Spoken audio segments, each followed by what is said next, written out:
또 주의 말씀 앞에 두려움으로 서게 되었습니다.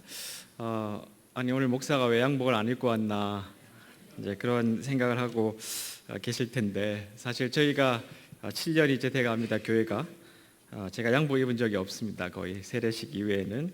왜냐하면 꼭 그렇지는 않지만 목회자의 권위라는 것이 사실 한국 교회에 과도하게 있었던 것이 사실이었고, 그것이 지금 시대에 더 큰 해악으로 있다는 것을 처음부터 좀 생각을 하고, 저희 교회에서는 사실 누구나 똑같이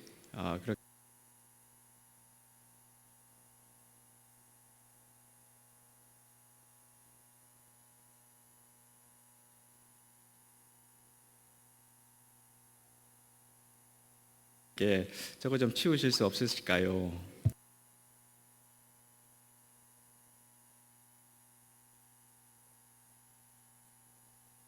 하여튼 이렇게 귀엽게 봐주시고 말씀에 좀 집중해 주시면 좋지 않을까 싶습니다. 네, 오늘 읽으셨던 말씀의 본문을 좀 소개하겠습니다. 예수님께서 거니셨던 1세기 팔레스타인, 예수님께서 거니셨던 1세기 유대인 지방을 우리가 좀 이해하는 것이 말씀을 좀 해석하는 데 큰 도움이 될 것 같은데요. 정치, 경제, 사회, 문화, 이 모든 것이 사실은 마치 성냥 하나만 그어대도 폭발할 것 같은 아주 긴장감이 팽팽했던 시대였습니다. 특별히 종교가 모든 것을 지배하고 있었지만 모두 각자 자기의 해석과 방식대로 또 나뉘어져 있었던 시대였고요. 명목상으로는 독립국가였지만 실제로는 로마의 식민지였죠. 그 로마의 허락을 받은 가짜 왕 헤롯은 원래 에돔 족속인데 유대인의 왕으로서 자기가 자칭하게 되었습니다. 그래서 그것을 이제 해결하기 위해서 하스모니안이라는 왕조와 딸과 결혼을 하죠. 또한 유대인들의 마음을 사로잡고 그들을 지배하기 위해서 큰 대성전을 건축합니다.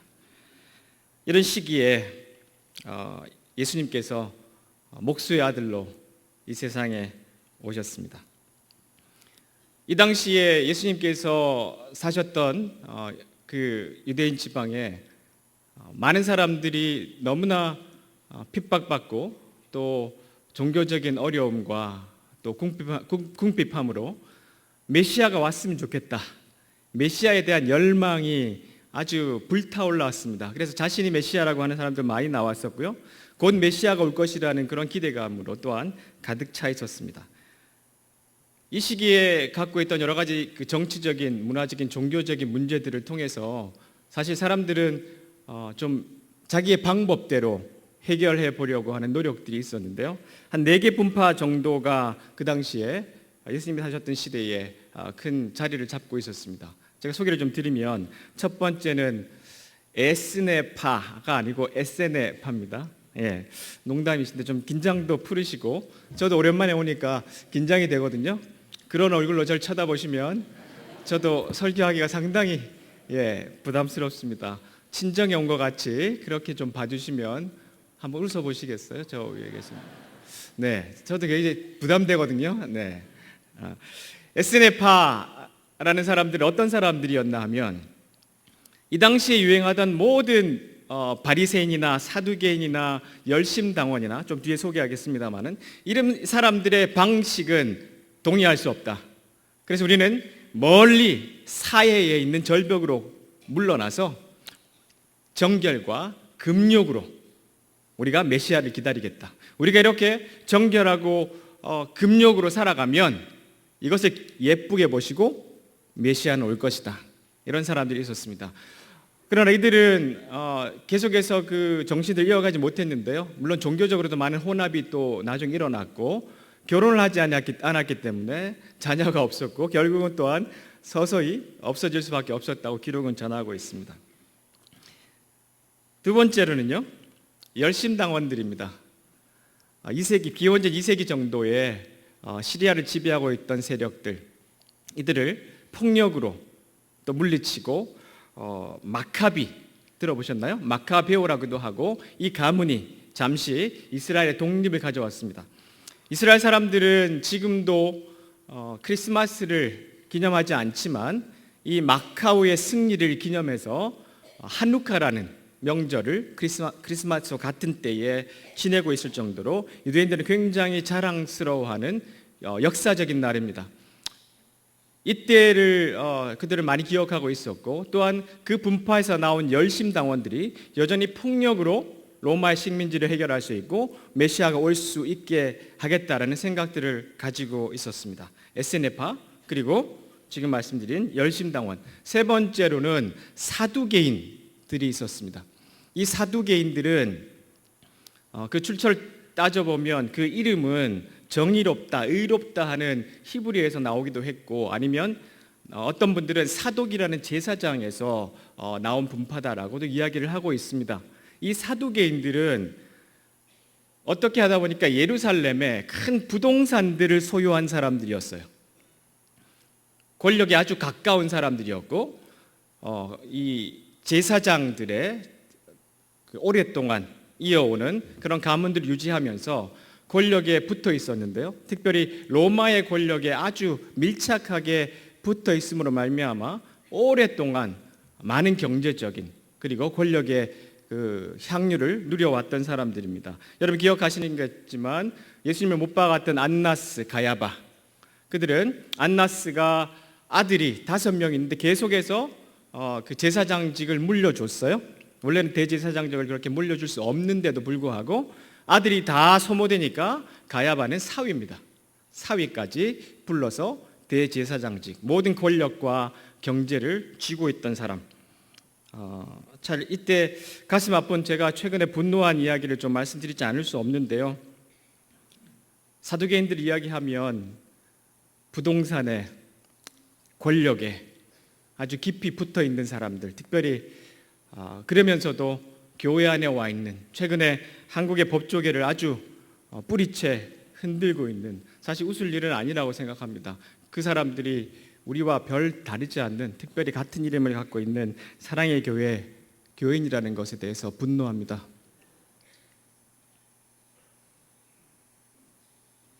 교회는 강도의 소굴이 아니고, 교회는 그리스도의 은혜로 구원을 받은 자들이 와서 주 앞에 회개하고 변화를 받아 돌아가 주님의 제자로 살아가는 것이 교회인데, 오늘 말씀드리는 1세기 때와 지금이 얼마나 다르지 않은가를 볼 수 있습니다. 너무 심각하게 가서 지난 몇 주 전에 저희 교회가 야유예배를 갔습니다. 야유예배를 갔는데 점심 먹고 나서 게임을 시작했어요.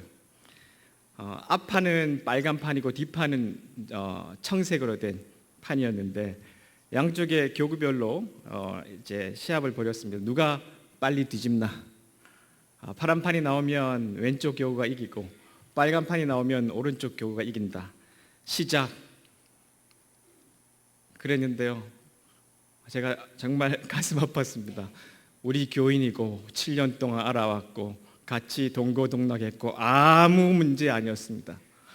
이기기 위해서는 판을 붙들고 깔고 앉고 밀고 그냥 시간이 끝났는데도 계속 돌리고, 제가 그걸 보면서 한국 사람들은 경쟁 그러면 예수도 없고 교인도 없고 룰도 없고, 이게 우리 본 모습이구나, 그런 생각이 좀 들었습니다. 그렇습니다. 이 한국의 경쟁 사회 속에 들어가면 교인도 없고 예수도 없고 복음도 없는 것이 우리의 지금 모습이 아닌가, 그런 생각을 해보게 되었습니다. 사두개인, 그리고 우리가 또 가장 또 잘 알고 있는 바리새인을 좀 소개하겠습니다. 이 바리새인들은 토라, 율법을 준수하는 사람들이었죠. 이 바리새인들은 정말 말씀을 사랑하고 그 율법을 어떻게 하면 가장 완벽하게 지킬 수 있는지 그렇게 모든 것을 고민하고 연습을 했던 사람들입니다. 바리새인들이 처음에부터 미움을 받던 사람들이 아니에요. 이 바리새인들은 굉장히 크게 존경받는 이유가 있었습니다. 그 이유는 그들이 애국심과 종교라는 면에서 모든 지배계급에 그리고 많은 사람들이 로마와 돈에 결탁하고 있을 때 이들은 강력하게 그들은 유대적인 사상들을 외쳤던 사람들이에요. 그리고 그 어려운 속에서도 사실은 순교를 각오하고 나중에 마카베오라는 그 왕조가 그 권력과 제사장을 합치려고 하는 그런 시도가 있을 때 순교를 각오하고 저항했던 그런 민족의 영웅들이었습니다. 그들이 바리새인들이었어요. 그런데 이들이 점점점 지나가다가 자기 의가 더 충만해지고 가득 차면서 많은 변질을 하게 됐죠. 바리새인들에 대해서 좀 깊이 소개하겠습니다. 왜냐하면 우리와 쌍둥이들이기 때문에 그렇습니다. 바리새인들은 이때 유대인의 한 480개 정도 회당이 있었고요. 그리고 그곳에서 바리새인들이 그런 자기의 공부와 가르침들을 하고 있었는데요. 제가 이 책 소개를 잠깐 말씀드리면 지금의 그 자료들은 유대인 스케치라는 책에서 많은 자료들을 여러분에게 소개하고 있습니다. 제가 원본자가 아니고 이 책에서 많은 공부가 되었습니다. 혹시 관심 있으시면 아주 도움이 되는 성경인데 도움이 되시는 책이니까 읽어보시면 좋겠습니다. 책 판매까지 하러 온 건 아니고요. 정말 많은 도움이 되는 책이니까 기억하시고 보시면 좋겠어요. 이 책에 이렇게 기록되어 있어요. 바리새인 뒤를 가다 보면 이 바리새인이 갑자기 가다가 가던 길을 멈추고 기도를 드리는데 기도 시간이 되면 그는 그대로 길 한가운데 서서 잠시 기도한 후 다시 앞으로 나가고 다시 기도하기를 반복하는데 다른 것은 몰라도 그가 헌신적인 사람이라는 점과 장터나 거리에서 확실하게 입증해 보일 때까지 계속한다. 사람들이 보일 때에 자기가 헌신적인 사람이고 율법을 잘 지키는 사람이라는 것을 보이기 위해서 계속해서 장터에서 서다 가다를 반복하면서 기도를 했다는 것입니다. 전승 율법의 정한대로 그는 그 자리에 멈춰서서 발을 가지런히 모으고 몸과 옷을 가다듬고 몸을 굽혀 등의 모든 척추뼈가 드러날 정도로 아니면 가슴살이 겹쳐질 때까지 낮춘다. 기도하는 방식이 아주 독특했던 것 같습니다. 그때가 되면 일꾼들은 도구에서 손을 떼고 짐꾼은 들었던 짐을 내려놓는다. 말에 등자에 이미 한 발을 걸친 사람이 있다면 발을 다시 거두어 드린다. 바리새인이 한번 기도하면 주위에 있는 모든 사람이 동작 그만 하고 잠시 그 기도가 끝날 때까지 기다려야 됐다고 합니다. 자, 이들이 어떤 마을을 들어가거나 떠날 때 반드시 한두 구절 축복 기도를 하는데요. 아까 조금 전에 설명드렸던 것처럼 길을 가다가도 기도하고 또 이런 기도를 하는데 이들이 생각할 때 이 기도는 두 가지 유익이 있는데 긴 기도는 틀림없이 상달되고 또는 풍성한 기도는 수명을 늘려주기 때문이라고 믿었다고 합니다. 그래서 기도를 드리고 거룩한 이름으로 축복 기도를 마칠 때마다 그 수만큼 특별한 종교적인 공로가 쌓이고 또 하루에 드린 100번의 축복 기도는 탁월한 신앙심을 보이는 표준으로 여겨졌다. 그런데 이런 사람들이 점점점 회칠한 무덤처럼 율법에만 관심이 있었고 그리고 자기 만족이나 위선적인 겸손, 거짓된 온유함 같은 것으로 변질되기 시작했다는 것이죠.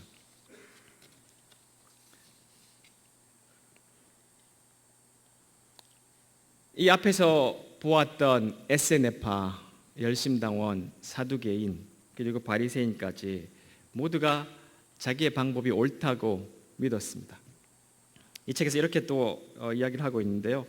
열정은 면책에 대한 의식을 낳는다.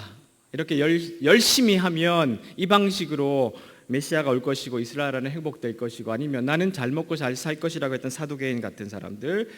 자, 그렇게 내가 이렇게 열성을 보이면 모든 것에서 면책을 받을 것이라는 의식이 쌓인다고 합니다. 만약 내가 성경보다 훨씬 더 급진성이 있다면 나는 분명히 옳으며 틀릴 수가 없다. 또한 열성은 다른 사람을 판단하려는 태도로 이어지고 그로 인해 우리, 저들 사이에 경계선을 긋는다. 이 생각들이 더 굳어지면 메시아도 죽일 수 있는 무서운 무기가 되었던 것입니다. 이런 다양한 생각들, 방식들이 예수님이 오셨을 때에 유대 지방은 아주 긴장이 팽창해 있었고 폭발할 것 같은 가스로 이런 생각으로 가득 차 있었던 것을 우리는 알 수 있습니다. 자, 그런데 나사렛에서 예수라는 사람이 등장했습니다. 여러분, 나사렛은 지도 한번 보실까요? 혹시 혹시 보이시나요? 뒤에? 나사렛은 제가 설명을 좀 드리면 작은 호수 옆쪽으로 해변 쪽으로 가다 보면 나사렛이 있습니다. 그것은 위쪽 지역 갈릴리 지역에 있는 한 장소입니다. 예루살렘에 사는 사람들은 이 갈릴리 사람들을 되게 무시했어요. 나사렛에서 메시아가 나겠느냐 기억나십니까? 그들은 갈릴리 사람들의 사투리도 아주 무시했습니다. 예루살렘에 사는 사람들은 어떤 생각을 갖고 있었냐면 예루살렘에 사는 사람은 절대로 죄를 짓지 않는다. 모든 죄는 용서됩니다. 라는 의식을 갖고 살았어요. 그만큼 예루살렘에 대한 강력한 그런 프라이드가 그들이 갖고 있었는데 갈릴리 사람들을 의외로 굉장히 무시를 했습니다. 이 갈릴리 지방에서 나타난 예수라는 사람이 여기저기에서 사람들을 모으고 하나님의 말씀을 전파한다는 소식이 들렸어요. 예수님께서 하셨던 일들을 좀 돌아보면 앞에서 언급했던 네 지파와는 상당히 다른 길로 가셨습니다. 첫 번째 에세네파의 그 금욕과 정결의 의식 기억하시고요. 예수님은 그 반대로 세리와 창기들과 함께 자유롭게 어울리셨어요. 여러분, 말씀을 읽다 보시면 예수님은 파티를 아주 좋아하셨습니다. 어떤 파티를 좋아하셨냐면 회개하는 세리와 창기들의 모임에 예수님은 즐겨 가셨습니다. 예수님은 만나는 사람마다 부정하게 될까 봐 두려워했던 것이 아니라 그 사람들을 치유하고 자유케 하는 것에 관심이 있으셨습니다. 그것이 예수님의 방법이었어요. 그들과 나로 구분하지 않고 예수님은 그들의 삶 가운데로 깊이 들어가셨습니다. 여러분, 또한 기억하실 것은 예수님께서 40일을 금식하시고 큰 유혹을 3번 받으셨죠. 세상의 모든 권력과 지위와 가진 것을 주겠다고 했던 사단의 유혹, 예수님은 말씀으로 살아야 한다고 물리치셨습니다. 사두개인들, 모든 권력과 돈들을 갖고 있었던 그 사람들의 방식, 아마 그들과 손잡는 것이 새로운 이스라엘을 만들어내는데 도움이 될지도 모른다고 생각하는 그런 방식도 있었겠지만 예수님은 그 길로 가지 않으셨습니다. 세 번째로 체제 전복을 노렸던 폭력 방식의 열심당원들, 그러나 예수님은 도리어 비폭력으로 원수들과 죄인들을 위해서 십자가에 돌아가시는 방식으로 사역을 마지막까지 마무리하셨습니다. 또한 과도한 율법 준수로 사람의 생명보다 안식일을 더 지켜야 했던 바리새인들의 방식, 그것이 아니라 사랑의 율법으로 이웃을 사랑하게 말씀하시고 안식의 주인은 예수님이시라고 말씀하시며 사람을 가장 소중하게 대하셨던 그 예수님이 가셨던 방식, 예수님께서 하셨던 나사렛에서 나왔던 예수라는 한 사람이 보여주었던 삶의 방식이었습니다. 자, 이제 본문의 배경들은 좀 설명이 된 것 같고요. 오늘 여러분 말씀을 읽으실 때 첫 번째 구절에 보시면 10장에 예수님께서 12명의 제자를 부르셨습니다 라고 마태는 시작합니다. 9장에 보면 마태, 레위라고도 하죠. 세리였습니다. 그가 세금을 걷는 곳에 앉아 있을 때 예수님께서 그를 불러주셨고 그것이 너무나 감사해서 파티를 열었어요. 잔치를 벌였고 그것이 9장에서 예수님과 함께 지냈던 것들이 잘 기록되어 있는데 10장에 들어서자마자 12제자의 이름을 하나하나 열거합니다. 여러분, 교회를 오래 다니신 분들은 아시겠지만 12명, 10이라는 숫자는 이 이스라엘 사람들에게 정말로 중요한 숫자입니다. 이스라엘이라는 그들의 국가의 이름도 야곱, 기억하시죠? 야곱의 이름이 변해서 나온 그들의 국가의 가장 원천으로 거슬러 올라가면 거기에는 바로 야곱의 12아들이 있었습니다. 그래서 그 야곱의 12아들은 이스라엘을 대표하는 사람들이었고 요단강을 건널 때나 어디에 가든지 꼭 12지파나 12돌기둥을 세울 정도로 10이라는 숫자는 이스라엘 나라를 대표하는 숫자였습니다. 이 12명의 제자를 부르신 것, 사실 이 12명은 적지 않은 숫자입니다. 제가 오랫동안 제자 훈련을 해보는데 사랑의 교회에서 12명을 하잖아요. 저는 이제 남자 장년들 12명 그 형님들과 제자 훈련을 꽤 했는데요. 12명이라는 숫자는 결코 작은 숫자가 아닙니다. 그렇죠?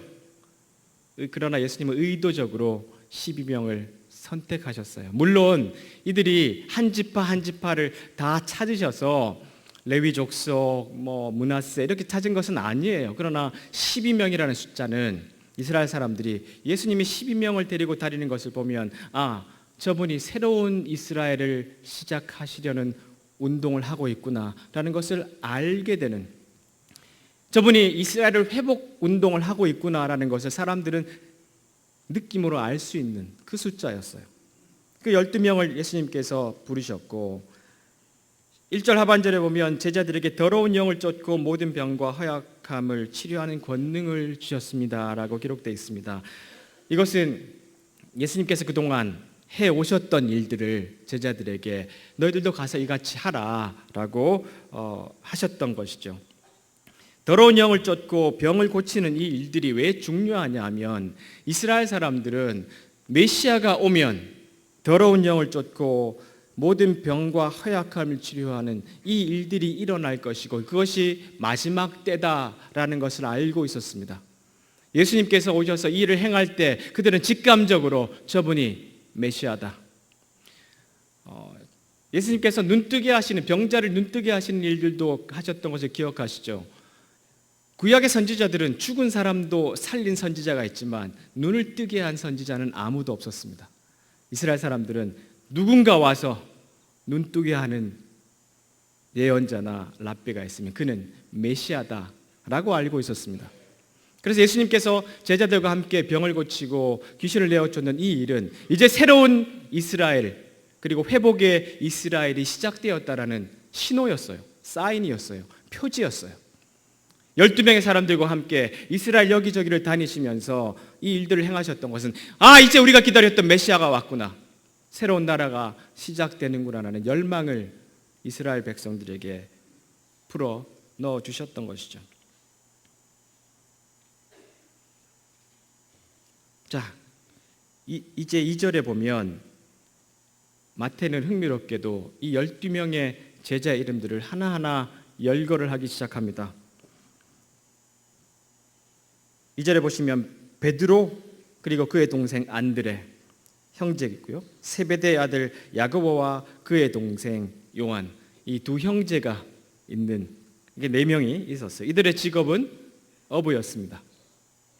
그리고 빌립은 이 베드로와 안드레의 친구인데요, 빌립이란 이름은 완전히 헬라식, 그리스식 이름입니다. 그래서 아마 그의 배경이 아주 헬라 사람이든지 아니면 헬라의 영향을 받았든지 다른 사람들과는 다른 문화를 가졌던 사람이다라고 추론을 하고 있어요. 재밌게도 빌립이라는 말의 뜻은 말을 사랑하는 자라는 뜻입니다. 재밌죠? 말들을 사랑하는 자. 베드로는요? 돌이잖아요. 이름을 이렇게 흥미롭게 지었던 시대였던 것 같아요. 바돌롬의 도마, 이 두 사람은 성경에 잘 많이 등장하지 않습니다. 그래서 이 사람들의 직업을 정확하게 알 수가 없고요. 이 마태복음의 저자이기도 한 세리 출신 마태, 이 당시에 세리 출신이라면 이스라엘에서 가장 사실은 천대받는, 그리고 접촉해서는 안 될 사람들이었죠. 이 당시에 세금을 거둘 때 지금처럼 정부에서 공무원으로 그 세금을 거두는 사람을 선택하는 것이 아니라 로마에서 입찰을 나오면 내가 얼마 거둬주겠습니다 라고 더 많은 수를 써내는 사람이 세리장이가 되었어요. 그래서 많은 사람들에게 더 많은 돈을 뜯어내야 됐고 또한 남는 돈들은 자기가 얼마든지 가질 수 있었기 때문에 이스라엘 사람들이 가장 싫어하는 사람이 바로 이 셀이었어요. 마태, 그리고 알페오의 아들 야고보와 다데오, 이분들도 이름이 성경에 더 이상 등장하지 않습니다. 가나안 출신 시몬, 여기서는 가나안 출신 시몬이라고 되어 있는데 시몬은 열심당원 출신입니다. 열심당원 출신들은 돌아다니면서 세리를 죽이는 사람들이었어요. 상상해 보십시오. 이 12명의 사람들이 3년 반을 같이 동고동락을 했는데 얼마나 많은 싸움과 다툼들이 있었을까. 예수님께서 이 12명을 부르실 때 이렇게 직업과 배경과 여러 가지가 다양한 사람들을 불러 놓으셨어요. 그 이유가 뭘까요? 예수님은 생각하시기를 이 12명의 제자 안에서 먼저 회복된 이스라엘, 새로운 이스라엘이 일어나야 된다고 생각하셨던 것 같습니다. 이들은 완성된 사람들이 아니었고요. 말씀을 보시면 계속해서 문제를 일으켜갔던 사람인 것을 우리는 복음서를 통해서 계속해서 확인할 수 있습니다. 자, 예수님께서 이들을 훈련하시고 또 같이 생활하시다가 오늘같이 가끔씩 파송을 하셨어요. 이 마태복음에 보면 이 12명의 제자를 파송하시는데 재밌게도 누가복음에도 10장인데요. 거기에 비슷한 구절이 있습니다. 누가복음에는 혹시 뒤에 말씀 구절 있으면 띄워주시면 좋겠습니다. 누가복음에는 70명의 제자들을 둘씩 파송했다 이렇게 되어 있습니다. 없으시면 네 괜찮습니다. 여기 있네요. 감사합니다. 70명을 임명하시고 예수님께서 친히 가시려고 하는, 예수님께서 가시려고 하는 그곳에 70명을 먼저 보내시는데 여러분 어떻게 보내셨나요? 네, 2사람씩 보내셨어요. 이 70명에는 여자들도 있었다고 전해집니다. 마태복음과 누가복음을 보면 아마 예수님께서 여러 차례 보내셨던 것 같아요. 어느 날 제비 뽑기를 했는데 열심당원 시몬과 세리 마태가 한 팀이 됐습니다. 상상을 한번 해보세요. 그들이 둘이 가서 어떤 일을 경험했을까? 자, 그런데 예수님께서 이들을 성으로 들여보내세요. 이들은 갈릴리 출신입니다. 아까 앞에서 말씀드렸던 갈릴리는요, 예루살렘과 달라서 굉장히 물자도 풍부했고 또한 거기는 헬라의 문화, 로마의 그 병참 기지부터 시작해서 아주 다양한 사람들이 거기에 와 있었고요. 로마에서 오는 큰 도로가 지나갔기 때문에 상업적으로도 굉장히 발달한 도시여서 아주 국제 도시였어요. 다양한 사람들이 살던 곳이었습니다. 그곳에 예수님께서 자라셨고요.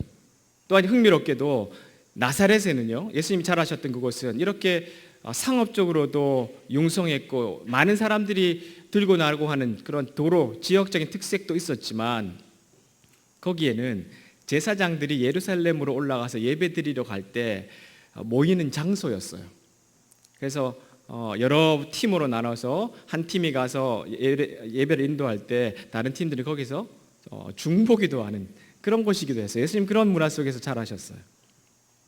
자, 이 사람들을 갈릴리에 이제 2사람씩 보내셨어요. 자, 흥미롭게도 예수님 가실 때 이렇게 이야기합니다. 이방 사람의 길로 가지 말고 사마리아 성에도 들어가지 마라. 너희는 이스라엘 집에 잃은 양에게 가거라. 이 말씀 굉장히 흥미롭기도 한데요. 그 이유는 예수님 계속해서 사마리아인들이나 다른 족속에게 굉장히 관대하셨고요. 결국은 나중에 또 그들과 땅끝까지 가서 말씀을 전하라고 하셨죠. 그러나 이때는 제자들에게 딱 한 가지 초점을 주셨어요. 이방인들에게 가지 말고 이스라엘에게 가라. 첫 번째 예수님의 목표는 뭐였냐면 이스라엘의 회복이셨어요. 이스라엘을 회복시키고 이 새로운 이스라엘을 만드는 것, 이 12명으로 인해서. 그래서 그들에게 부탁하시기를, 가면서 이렇게 말하는데 하늘나라가 가까이 왔다. 마태는 이 마태복음을 쓸 때 대상을 유대인들을 위해서 썼습니다. 그리고 예수님이 왕이시다, 이분이 메시아시고 우리의 왕이시다라는 것을 유대인들에게 알리기 위해서 쓴 복음서예요. 유대인들은 이 하나님이라는 말을 입에 담는 것을 두려워했습니다. 그래서 그 이름을 대체해서 하늘나라, 그렇게 마태는 이름을 붙였는데 원래는 이것이 하나님 나라입니다. 여러분, 최근에 오신 목사님들께서 아마 하나님 나라에 대한 이야기들을 많이 하셨을 거예요. 네, 하나님의 나라를 전파하라, 하나님 나라가 가까이 왔다고 말을 하라라고 이야기를 하셨어요. 많은 분들이 말씀하셨겠지만 짧게 정리를 해드리겠습니다. 하나님 나라라는 것을 쉽게 말하면 앞에서 말했던 사람들의 에세네나 사두개인이나 열심당원이나 바리새인들, 그런 사람들의 방식이 아니라 예수께서 왕으로 다스리는 나라, 예수께서 통치하시는 나라, 그리고 그들의 방식, 예수님의 방식으로 살아가는 백성들, 우리들을 하나님 나라라고 칭하셨어요. 예수께서 통치하시는 나라가 가까웠다. 너희들의 방식이 아니라 주님의 방식으로 살아가는 나라가 우리에게 왔다라고 선포하라. 예수님께서 그렇게 제자들에게 지침을 주셨어요. 그리고 방법은요, 8절에 보시면 환자들을 고쳐주고 죽은 사람을 일으켜 세우라. 문둥병 환자를 깨끗하게 하고 귀신을 내쫓아라. 너희가 거저 받았으니 거저 주어라. 금이나 은이나 동전을 내 허리에 돈 주머니에 넣어두지 마라. 여행용 가방도 가지지 말고 옷 두 벌이나 신발이나 지팡이도 가지지 말라. 일꾼은 자기 생활비를 받는 것이 마땅하다. 예수님께서 경고를 주셨던 것은 너희들이 돈벌이 하러 온 사람이라는 것으로 비추게 하지 말라 라는 뜻이었어요. 랍비들은 이렇게 다니면서 가르치면서 많은 것들을 받아갔겠죠. 그러나 예수님은 아니야, 복음은 거저 주는 거야. 하나님의 나라는 그대로 우리에게 오는 것이야. 그래서 그들에게 장사꾼 같은 모습으로 비치지 말라라고 엄중하게 경고하셨습니다. 아까 보여드렸던 그 병행 구절 누가복음에 보시면, 누가복음에는 이렇게 기록되어 있습니다. 예수님께서 이들을 그 마을로 파송하는데요, 7절에 보면 그 집에 머물러라. 거기서 내게 주는 것을 먹고 마셔라. 일꾼은 자기 품삯을 받을 자격이 있다. 이 집 저 집으로 옮겨 다니지 말라. 아마 예수님께서 이들을 보내셨을 때가 추수의 시간이었던 것 같아요. 이들이 마을로 들어갔다가 어떤 집에서 그들을 초청해서 묵게 해주면 그 사람들과 함께 머무르는데, 머물렀던 목적이 뭐였나 하면 이제 추수의 시간이니까 마을 밭으로 사람들이 추수를 나갔습니다. 이때는 4천, 8천 이상이 같이 살았어요. 그래서 한 집이 50에서 60명 정도 되는 대가족이었어요. 그리고 이들이 함께 추수하고 작은 비즈니스를 하는 그런 경제 공동체였죠. 자, 그래서 이들과 함께 있으면서 그들이 추수를 나가면 함께 나가서 추수해라. 그리고 돌아오면 그들과 함께 같이 먹어라. 우리가 보통 이제 너희들이 가서 이렇게 하면 일꾼은 자기 생활비를 버는 것이 마땅하다라는 것을 보통 이렇게 해석합니다. 설교자들이나 목회자들이 설교하고 나서 돈 받는 것은 마땅하다. 본문과는 좀 떨어진 이야기입니다. 물론 저희들이 그 사도행전과 뒤에 있는 말씀들을 다시 보면 물론 설교자들을 위해서 아니면 목회자들을 위해서 생활을 주지 마라, 그런 뜻은 아니에요. 그러나 이것이 그렇게 해석하면 안 된다는 뜻입니다. 이해가 되시나요? 네, 오해가 하지 않으시면 좋겠습니다. 자, 예수님께서 우리에게 가르쳐 주셨던 이 본문의 말씀은 너희들이 그들과 함께 가서 같이 먹고 살고 같이 지내라. 그러다 보면 거기에 아픈 사람도 너희들이 알게 될 것이고, 사람들이 꽁꽁 숨겨놓고 있었던 상처들도 알게 될 것이고, 그들과 함께 동행하다 보면 그들의 필요도 알게 될 것인데, 그러면 그들과 함께 지내면서 그들을 치유하고 그들을 도와줘라. 그동안 그 앞서 나갔던 수많은 다른 분파들과의 삶과는 완전히 차별이 있는 새로운 방식의 하나님 나라의 방식의 삶을 제자들에게 가르쳐 주셨고, 또한 제자들은 이것을 통해서 성령이 오신 다음에 교회가 시작되었을 때 그들은 이대로 같이 살아갔습니다. 가진 것을 나누고 서로 떡을 떼고 즐거워하며 격려하고 교회가 한 가족처럼 살아갔던 것을 우리는 또한 사도행전 말씀에서 확인할 수 있습니다. 말씀을 좀 맺어야겠네요. 우리가 오늘 말씀에서 기억해야 될 것은 첫 번째, 하나님의 나라는 먼저 우리 안에서 이루어져야 합니다. 하나님의 나라는 먼저 우리 안에서 경험되어져야 합니다. 이 12명의 정치적인 색깔도 다르고 경제적인 색깔도 다르고 살아왔던 방식도 다르고 모든 문화의 차이가 있는 사람들, 예수님은 이들을 3년 반을 같이 있으시면서 한 공동체로 만드셨죠. 예수님이 십자가에 죽으러 가시기 전에 요한복음 17장에 보시면 단 한 가지 기도가 이들이 하나 되게 하게 하여 주시옵소서.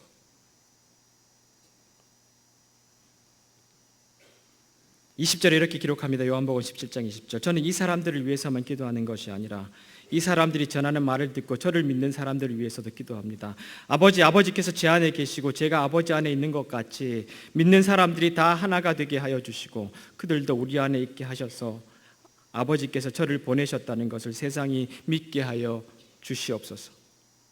우리가 하나인 것 같이 그들도 하나가 되게 하기 위해 아버지께서 제게 주신 영광을 이 사람들에게 주었습니다. 제가 그들 안에 있고 아버지께서 제 안에 계십니다. 부디 그들로 온전히 하나가 되게 해 주십시오. 그리하여 세상이 아버지께서 저를 보내신 것과 아버지께서 저를 사랑하신 것처럼 그들도 사랑하셨다는 것을 알게 해 주십시오. 세리 출신 마태와 열심당원 출신 시몬도 예수님의 십자가의 사건과 부활과 승천을 보고 난 다음 성경엔 잘 기록되어 있지 않지만 전승에 보면 순교의 자리까지 가면서 예수님을 증거하고 전도하고 그분의 삶을 살았다고 우리는 알고 있습니다. 하나님의 나라가 먼저 이곳에서 경험되기를 부탁드립니다. 서로 용서하시고 사랑하시고 하나가 되도록 앞에서 했던 4가지 방식이 아니라 예수님의 방식으로 치유하고 사랑하는 공동체가 되시기를 간절히 부탁드립니다. 두 번째로, 제자들에게 주어진 역할은 예수님께서 이스라엘을 회복하시러 오신 것처럼 사람들을 회복하는 데 있습니다. 조각나고 깨어진 것을 붙이는 데 있습니다. 이곳에 주님의 은혜가 넘치셔서 정말 치유와 회복이 일어나는 공동체가 되기를 간절히 축복합니다. 환자들을 고쳐주고 또 상한 자들을 만져주고 위로하는 공동체가 되기를 간절히 부탁드립니다. 그리고 세 번째로, 지금 여기서 사역자는 없지만요, 돈을 위해서 일하는 사람들이 아니기를 간절히 부탁드립니다. 주님의 나라는 돈과는 상관이 없습니다.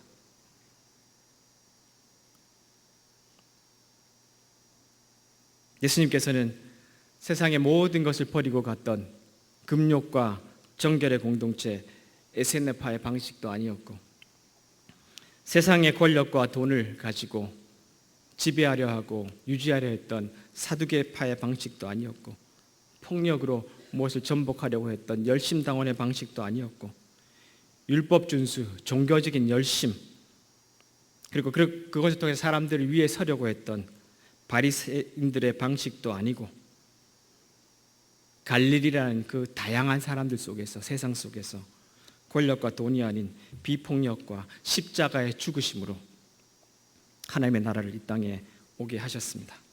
그날 그 땅은 이미 우리에게 시작되었습니다. 이것에도 이루어진 줄 믿습니다. 또한 예수님이 오시면 완성될 줄 믿습니다. 우리의 사명은 무엇이냐 하면 그 하나님 나라를 이곳에서 그리고 세상에서 만들어 가는 것이라고 믿습니다. 사도행전 11장 26절에 보시면 이렇게 기록되어 있는데요, 제자들은 안디옥에서 처음으로 그리스도인으로 불리웠습니다. 제자들은 안디옥에서 처음으로 그리스도인으로 불리웠습니다.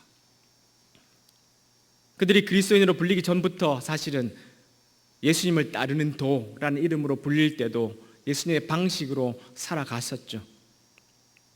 오늘 말씀의 제목을 우리는 그리스도인이다 라고 정했습니다. 그 이유가 SNF파의 방식도 아니고 열심당원의 파의 방식도 아니고 사두개인의 방식도 아니고 바리새인들의 방식이 아니라 우리는 예수님의 방식으로 살아가는 사람들입니다. 우리는 그리스도인입니다. 다 같이 한번 저와 같이 외쳐봅시다. 우리는 그리스도인이다. 우리는 그리스도인이다. 그리스도인의 삶의 방식은 달라야 합니다. 기도하겠습니다.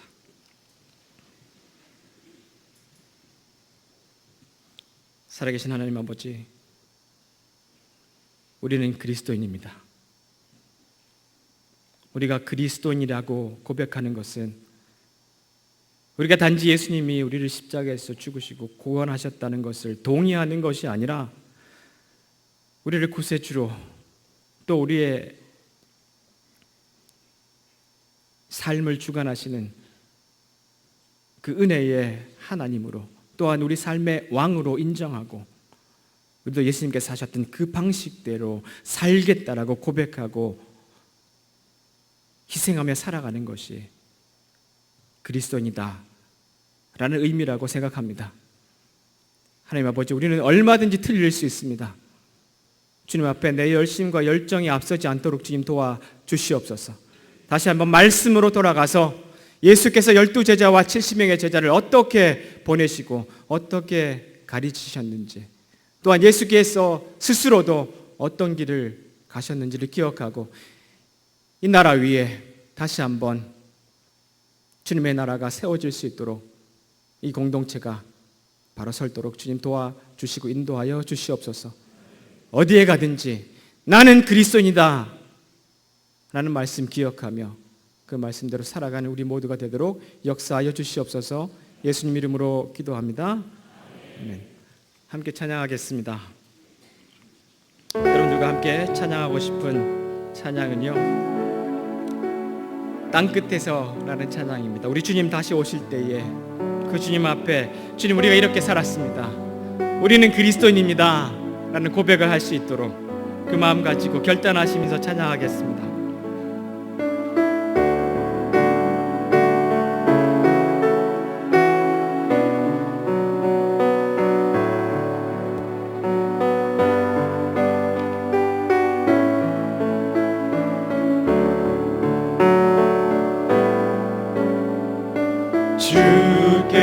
주께서 주신 동산에 땀 흘리며 씨를 뿌리며 내 모든 삶을 드리리.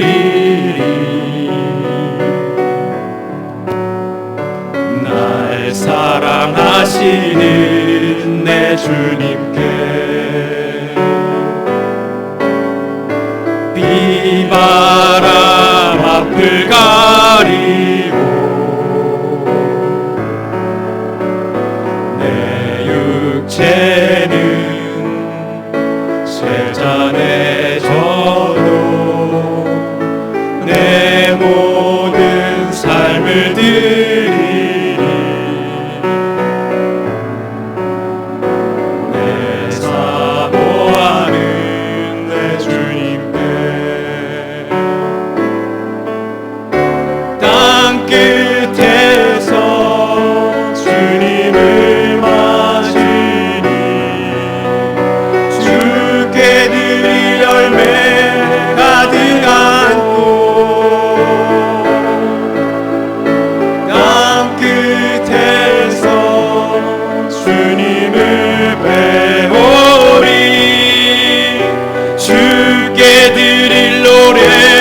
가득 안고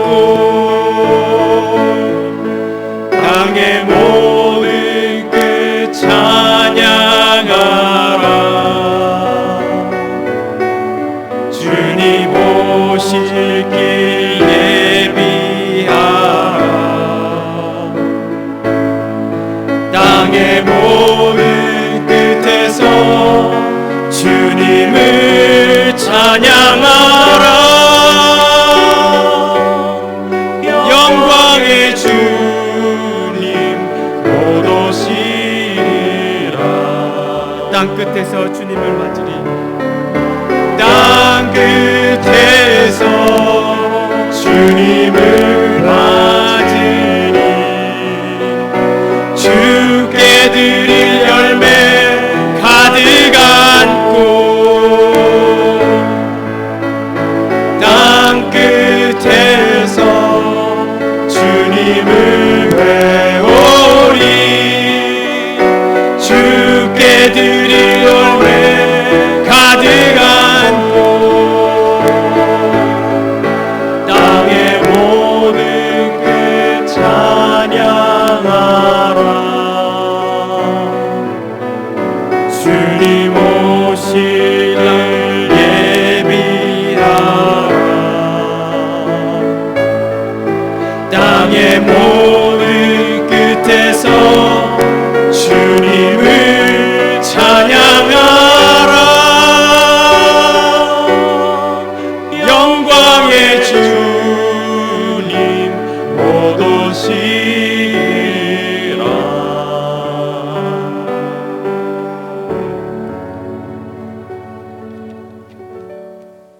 아멘.